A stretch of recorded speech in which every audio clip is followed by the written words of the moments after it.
Capital punishment in China should not be confused with death sentence with reprieve, which is a form of lenient sentencing that is handed down by Chinese courts as frequently as, or more often than, actual death sentences. Death sentence with reprieve is used to emphasize the seriousness of the crime and the mercy of the court, and sometimes inaccurately added to the number of actual death sentences. Capital punishment is a legal penalty in the mainland of the People's Republic of China.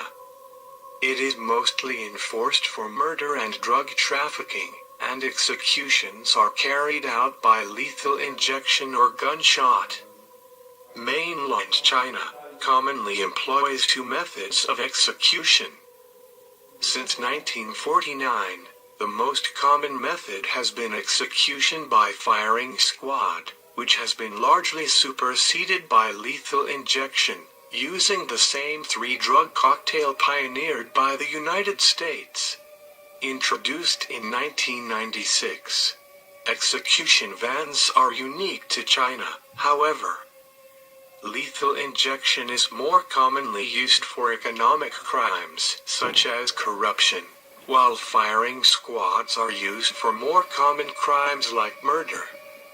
In 2010, Chinese authorities moved to have lethal injection become the dominant form of execution. In some provinces and municipalities, it is now the only legal form of capital punishment. It is impossible to ascertain whether these guidelines are closely followed, as the method of execution is rarely specified in published reports in China. The execution van, also called a mobile execution unit, was developed by the government of the People's Republic of China and was first used in 1997. The prisoner is strapped to a stretcher and executed inside the van. The van allows death sentences to be carried out without moving the prisoner to an execution ground. The vans also require less manpower per execution, requiring 4 persons to assist with the injection and are mobile. China states that the vans are more humane than previous forms of execution. In 2004, Amnesty International predicted that the execution rate in China would increase because of mobile capital punishment. However, the number of executions dropped steadily in the 2000s, and significantly since 2007, when the Supreme People's Court regained the power to review all death sentences. A converted 24-seat bus, the execution van keeps the appearance of a normal police van on the outside with no markings indicating its purpose. The rear of the vehicle houses a windowless chamber where the execution takes place.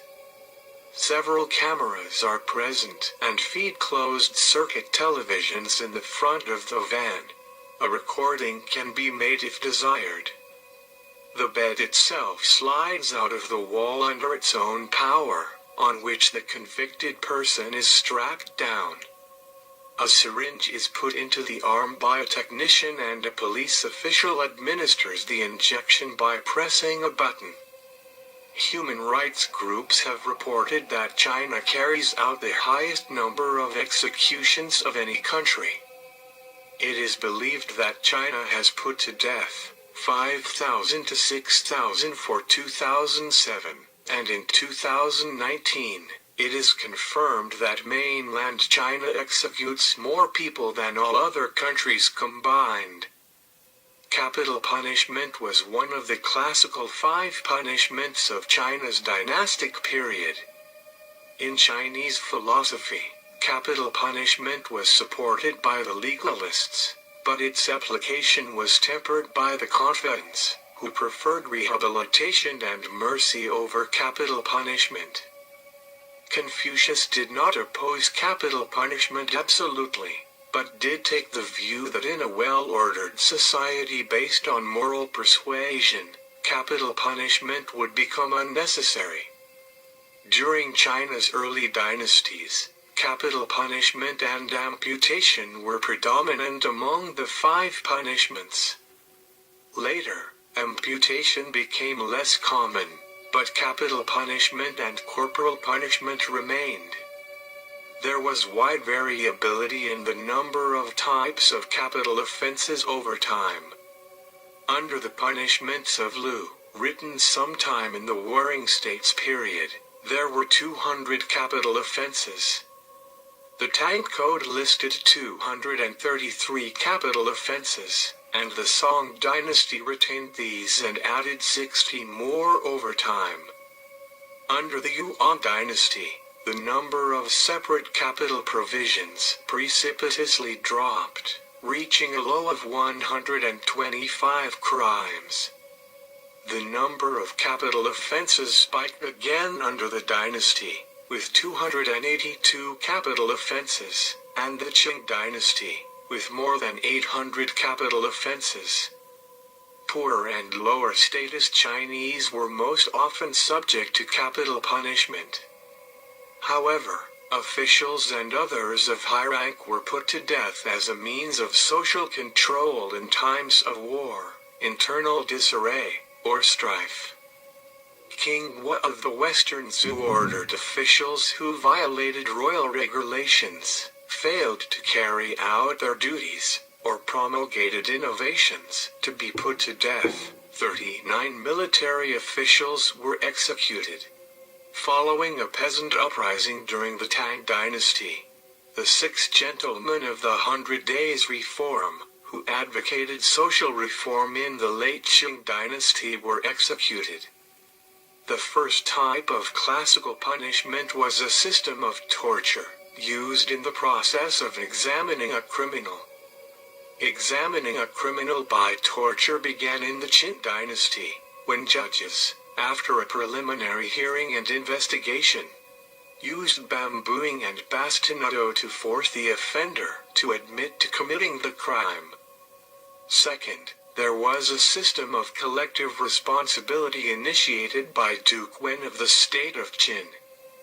Under that system, when the criminal is sentenced to death, all other family members were also sentenced to death. This included the wife's family or siblings' families. At some point, even the families of a man's concubines were also killed. Thirdly, there was a system of revenge based on the Confucian philosophy centered around filial piety. The right to seek retribution was codified in the legal code of the Qing dynasty, which describes the legal proceedings and punishments for family members who seek revenge and kill the murderer of their relatives. The fourth type of punishment system was structured according to booty, loot, and spoil. Following conviction of these crimes, the punishment ranged from 50 blows or death by hanging.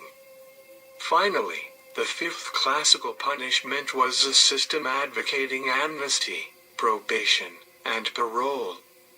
However, this system of punishment was not practiced often because the Chinese legal system asserted a retributive theory of punishment. The absolute number of executions from capital punishment in mainland China, by both confirmed and estimated data, is far higher than that of any other country, although it is lower in relative terms per capita than those of several other countries, including Saudi Arabia, Iran and Iraq. The number of executions has dropped steadily in the 2000s, and significantly since 2007, when the Supreme People's Court regained the power to review all death sentences. For instance, the DUI Foundation estimates that China executed 12,000 people in 2002, 6,500 people in 2007, and roughly 2,400 in 2013 and 2014. Given conservative and variable estimates of executions in China, Executions in China account for more than 58% in 2009 and 65% in 2010 of those worldwide. The exact numbers of people executed in mainland China is classified as a state secret. Occasionally death penalty cases are posted publicly by the judiciary, as in certain high-profile cases. One such example was the execution of former State Food and Drug Administration Director Zheng Xiaoyu. Little is known of how many people exactly are executed in China. Before a person is finally executed, there are legal procedures that applies. After a first trial conducted by an intermediate people's court concludes with a death sentence, a double appeals process must follow. The first appeal is conducted by a high people's court if the condemned appealed to it, and since 2007, another appeal is conducted automatically by the Supreme People's Court of the People's Republic of China in Beijing.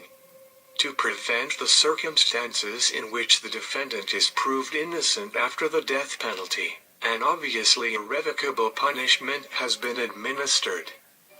When a case involving the death penalty is sent to the SPC for mandatory review, the case is delivered to one of the court's 5 divisions according to the geographic origin of the case or, in some cases, the type of crime involved.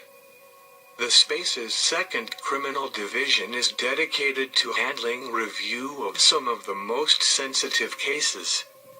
Each case is then assigned to a panel of 3 judges, one of whom is designated as the principal case manager. Since 2012, judges are also required to interview defendants before deciding whether or not to confirm a death sentence. The judges write reports summarizing the case, discuss the case, and then report the decision to the division head, SPC vice president, and finally the SPC president. If the lower court death sentence is upheld, the execution is carried out shortly thereafter. As a result of its reforms, the PRC's government claims, the Supreme People's Court overturned about 15% of the death sentences handed down by high courts in the first half of 2008. The list of capital crimes includes counter-revolutionary crimes, such as organizing an armed mass rebellion, endangerment of public security, such as committing arson, and crimes against the person, such as the rape of a person under the age of 14. During the 1980s, economic crimes, such as bribery, drug trafficking, and embezzlement were added to the legal code. Capital punishment in China can be imposed on crimes against national symbols and treasures, such as theft of cultural relics and the killing of giant pandas. Executions under the pretense of political crimes are extremely rare and confined to persons involved in violence or the threat of violence. 13 crimes were removed from the list of capital offenses in 2011, including smuggling of cultural relics, wildlife products, and precious metals. This brought the total number of capital offenses down from 68 to 55, though many of the crimes dropped from the list were rarely if ever punished with death penalty. The draft 9th Amendment of China criminal law was passed on the 29th of August 2015, which reduced the number of crimes on the list of capital offenses by 9 to 46. The crimes that were removed were smuggling weapons or ammunition, smuggling nuclear materials, smuggling counterfeit money, counterfeiting, investment fraud, fraudulent fundraising, organizing prostitution, forcing prostitution, obstructing military affairs, spreading rumors and undermining morale during wartime, Thank you for watching Death Row.